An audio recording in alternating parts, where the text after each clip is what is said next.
I'm not a very strict TBR following person. As you could have guessed from my channel name, there's a reason why I called it Chaotic Reader. I try to make a list every now and then, but by the second book I usually abandon it and just go off completely based on my current mood. I did a summer TBR last year as well, and it was funny to check back on it because I did read the majority of the books from it, just not in the summer. For example, Better Than the Movies, I finished in March this year, but what counts is that I finished it, right? So let's do this again. Let's try to assemble a reading list for the upcoming months and see how far I get with it. I suspect I might read some of these in November or December, but that's also fine with me.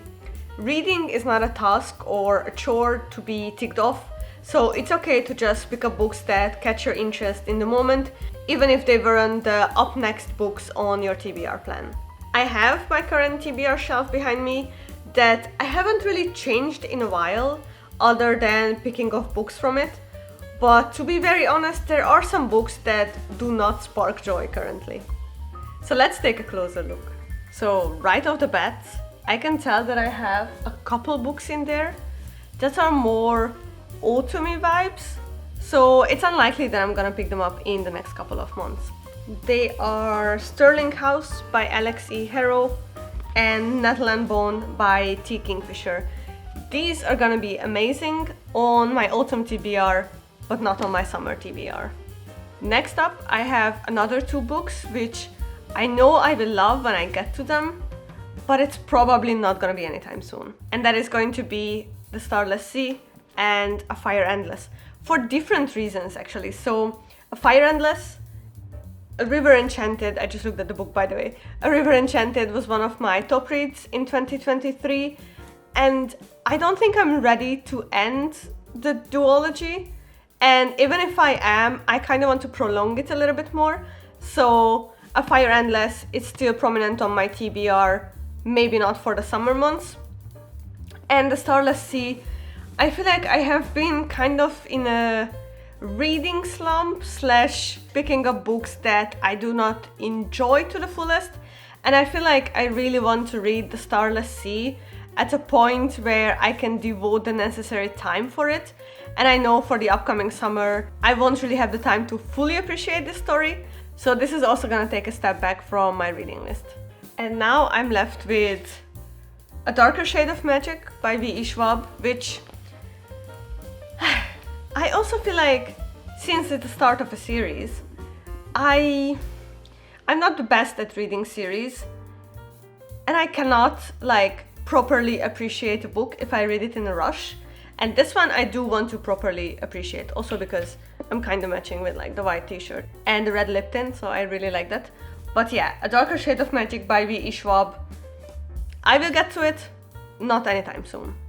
And then I have here A Life for Sale by Yukio Mishima, which is actually one of my boyfriend's books, and he loves his unhinged Japanese novels. But to be fair, I didn't feel like when he first talked about it to me, I was like, okay, this sounds interesting, maybe I want to read it too. At this point, I'm not sure about it because it has been sitting on the shelf and I haven't really thought about it. So I guess I'm also gonna transfer it to the other bookshelf. And the last three books that I'm changing, I mean, The Gilded Wolves I'm gonna keep, and I'm gonna talk about it in a second. But the last three books that I'm really not sure if I'm gonna get to in the summer is The Foxwife.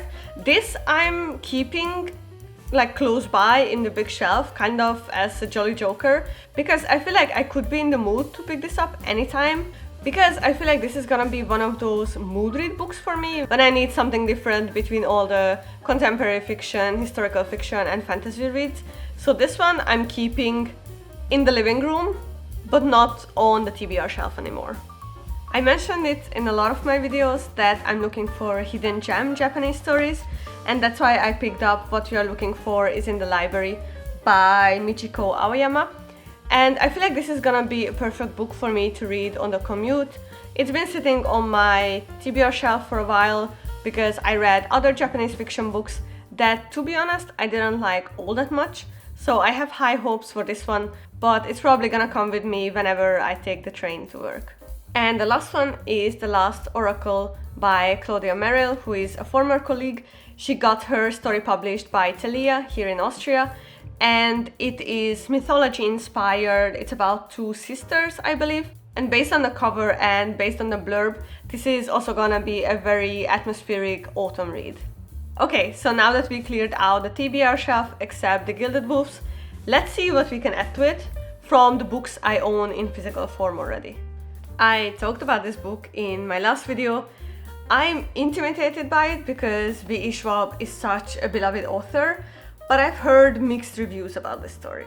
However, this summer might be the time when I finally pick up The Invisible Life of Addie LaRue and see if I find it beautiful and memorable or if it will be a flop. I said that I used to keep this book on the upper shelf, but today I'm upgrading it to the middle shelf, so let's see if that will encourage me to pick it up. Another popular author from whom I still haven't read anything is Sally Rooney. I actually kind of forgot I have a physical copy of Beautiful World, Where Are You?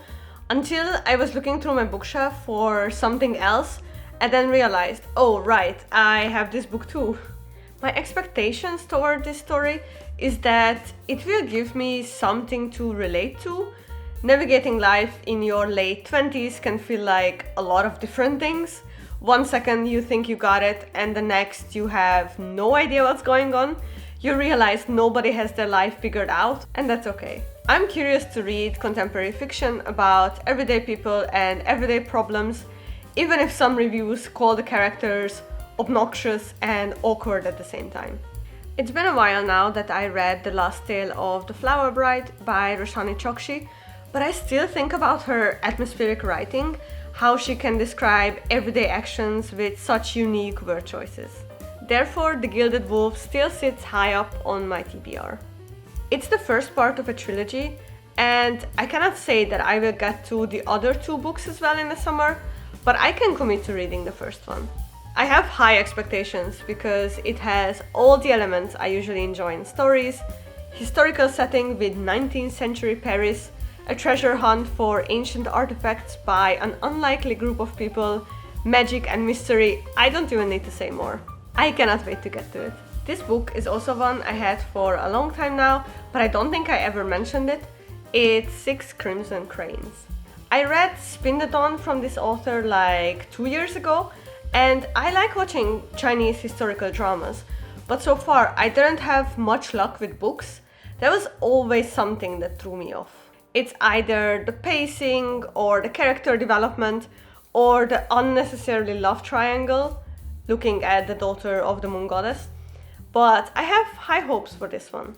If you haven't heard about it, the plot is centered around a princess in exile, a shape-shifting dragon, 6 enchanted cranes, and an unspeakable curse. It is a first part of a duology, if I'm not mistaken, which makes me a bit hesitant if it ends on a cliffhanger or if we reach some kind of conclusion. But nevertheless, I'm curious to see if I will like it more than the previous Chinese mythology-inspired books that I read. An honorable mention from last year's summer TBR, I have the ebook version of The Blonde Identity, so hopefully I can get to it this year. Not many people talk about it, which I feel like is a shame because the setup sounds like an ideal summer beach read.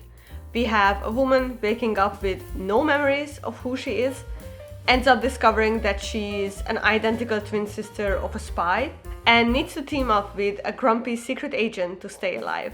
And oh, I think there is a road trip somewhere in the story. Ideal, fast-paced, silly little spy rom-com. I can already see myself reading this on the beach. Except we only have lakes in Austria, so I will be reading this at the lakeside technically. And the newest addition to my TBR, I have A Fate Inked in Blood on Kindle, which was a recent release, and all the romantasy girlies speak highly of it. It's written by Danielle L. Jensen, and for a lot of fantasy romance readers, that's a plus. For me, personally, is a bit concerning because I DNF'd the Bridge Kingdom from her last year after like 40-50 pages. However, I want to give her a second chance because A Fate Inked in Blood sounds like it matches my taste in books exactly. The fantasy world is inspired by Norse or Scandinavian mythology. the main character, Freya, discovers that she is a descendant of a goddess, that the king needs to reunite the nation, and there is forbidden, slow-burn romance in it between Freya and the son of the king. Yes please, this is exactly what I want to read in the summer. I sneaked back a couple more books because the shelf was looking a bit empty, but I would stop here, honestly because I'm a slow reader and some of these books are chunky, but also because I want to give myself some space to pick up some random books during summer. I'm happy with my list. It contains all the genres I enjoy, and even filming this video and talking about them made me excited to pick them up. What are the books on your summer TBR that you cannot wait to get to? Share it with me in the comments below, I'm curious. Thank you for accompanying me, for curating my summer reading list. See you in my next video. Until then, take care. Bye!